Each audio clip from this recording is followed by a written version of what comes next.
Today, we look at India, a nation of wisdom, learning, and strong dreams.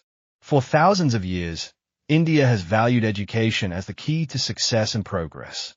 From ancient universities to modern classrooms, knowledge has always been respected. Millions of students in India wake up every day with hope in their hearts.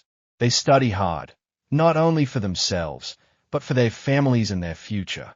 Teachers in India work with dedication, patience, and love. They shape minds, build confidence, and inspire leaders of tomorrow. Education is more than books and exams. It is discipline, character, and courage.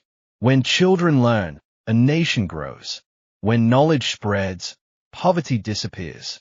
When minds are trained, dreams become reality. India reminds us that education is the strongest weapon for change. Let us support learning. Let us respect teachers. Let us invest in our children, because today's students are tomorrow's leaders. Small efforts today create a big future tomorrow.